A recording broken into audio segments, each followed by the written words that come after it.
सामने आज का विचार प्रस्तुत करने जा रहे हैं, जो इस प्रकार से है। अगर आप थक जाओ तो आराम करना सीखें, हार मानना नहीं। अगर आप थक जाएं तो आराम करना सीखें, हार मानना नहीं। यदि थकते हैं तो हमको हार नहीं मानना चाहिए। आराम कर लीजिएगा, कोई बात नहीं, लेकिन हार नहीं माननी चाहिए। किसी भी कार्य में हार मानना मैंने उस कार्य में उसमें सफलता होना, असफल होना। क्या होना है? असफल होना। अगर हम हार नहीं मानते हैं, आराम करते हैं, लगातार किसी कार्य को करने का जो कि दृढ़ इच्छा रखते हैं, तो निश्चित रूप से हमको उसमें सफलता मिलती है। उधर लिखा हुआ है, निर्धनता भी दूर हो, मिले मान सम्मान, शिक्षित मानव के लिए शिक्षा है भगवान। बोलो तो, निर्धनता भी दूर हो, मिले भी दूर हो, मिले मान सम्मान, मिले मान सम्मान, शिक्षित मानव के लिए शिक्षा है भगवान। सामने देखो, इसका मतलब क्या है?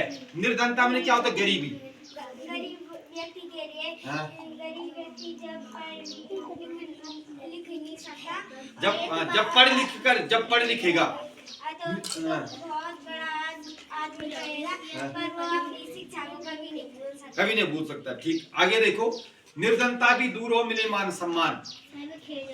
शिक्षा से गरीबी भी दूर होती है, आदमी को मान सम्मान भी मिलता है।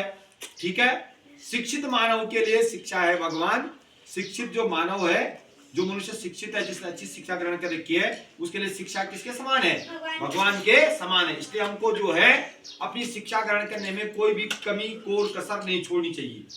ध्यान देकर के पढ़ना चाहिए, मन लगा करके पढ़ना चाहिए। स्कूल में जो कुछ पढ़ाया जाता है उसको पढ़ना चाहिए। हमको किताबें पढ़ने की आदत डालनी चाहिए। घर में जैसे अखबार है, समाचार पत्र है, आपको पत्रिका दे रखी है, उस पत्रिका वो पढ़ें। पढ़ने से क्या बनता है? नॉलेज बढ़ता है। नॉलेज बढ़ेगा तो हम कहीं किसी स्थान पर अपनी बात को रख सकते हैं। जो अच्छा वक्ता होता है वो अच्छा श्रोता भी होता है, अच्छा पाठक होता है। कहीं पर अपनी बात कौन बोल सकता है अच्छे ढंग से? जो पढ़ता होगा। जो पढ़ता नहीं उसने क्या बोलना है? जो किसी की सुनता ही उसने क्या बोलना है? ठीक, तो बिना पढ़े लिखे, बिना सुने, बिना जाने हम जो है क्या नहीं हो सकते हैं? शिक्षित नहीं हो सकते हैं। ठीक है, एक वो हुए हैं दार्शनिक हुए हैं, उन्होंने कहा कि ज्ञान की प्राप्ति दो विधियों से होती है, एक तो अंतर्मन से और एक बहिर्मन से। अंतर्मन से मैंने विवेक के आधार पर उन्होंने कहा अंतर्मन से मैंने ज्ञान, यार ये ऐसा नहीं हो सकता, ऐसा हो सकता है, वो तो अंतर्मन हो गया। नहीं, मुझे यहां नहीं जाना चाहिए, मुझे यहां जाना चाहिए। कहीं पर कुआं है ना, खाई है, अच्छा रास्ता है, गंदा रास्ता है, हम क्या करते हैं? अपने आप में डिसाइड करते हैं कि हमको इस रास्ते जाना है, इस रास्ते जाना है। नहीं, यहाँ नहीं जाऊंगा, यहाँ तो बहुत कांटे हैं। तो वो क्या हो गया? वो अंतर्मन से ज्ञान हो गया। ठीक, अब बहिर्मन से मैंने किसी की बातें की सुन करके, किताबों को पढ़ करके, बातें सुन करके, किताबों को पढ़ करके, स्कूल की बातें सुन करके, स्कूल में जो है मन लगा करके पढ़ना, ये सब बहिर्मन की बात होती है। तो ज्ञान की प्राप्ति जो है हमको पढ़ने से ज्यादा होती है, लिखने से ज्यादा होती है। अंतर्मन से तो होती है, लेकिन एक दूसरे की बात को सुनने, समझने, पढ़ने, लिखने से भी जो है हमको किसकी प्राप्ति होती है? ज्ञान की प्राप्ति होती है। जो आदमी शिक्षित होता है वही समाज में आगे बढ़ सकता है। वही समाज में क्या बढ़ सकता है? आगे बढ़ सकता है। शिक्षित व्यक्ति ही जो अपनी गरीबी को दूर कर सकता है। ठीक है, गरीबी भी दूर होती है, उसको मान सम्मान भी मिलता है। माने शिक्षा उसके लिए किसके समान है? भगवान के समान है। शिव जी के गले में बासुकी नाग विराजमान रहते हैं।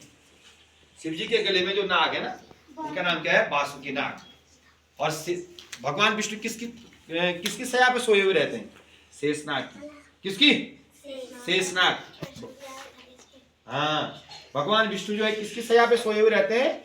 शेषनाग का। भगवान शिव जी के गले में किसका कौन सा नाग रहते हैं? बासुकी नाग। कौन से नाग रहते हैं? बासुकी नाग। इधर देखो आगे, डेली ब्लैक बोर्ड वर्क, क्या लिखा हुआ है? Daily black board work. इसमें क्या लिखा हुआ है? 1463। आज 1463वां दिन है। डेट 20 फरवरी, डे ट्यूसडे। कौन सा डे आज? ट्यूसडे। ट्यूसडे की स्पेलिंग कैसी है देख लीजिएगा। ट्यूसडे की स्पेलिंग, फरवरी की स्पेलिंग क्या है ये याद हो जानी चाहिए। ओके, टुडेज थॉट, संघर्ष प्रकृति का आमंत्रण है। संघर्ष प्रकृति में क्या होता है? प्रकृति जो है इसको बोलते हैं प्रकृति। प्रकृति में क्या क्या चीजें होती हैं? पेड़ पौधे, हवा, पानी, आप, हम सब प्रकृति में तो है। पशु पक्षी सब प्रकृति में आते हैं।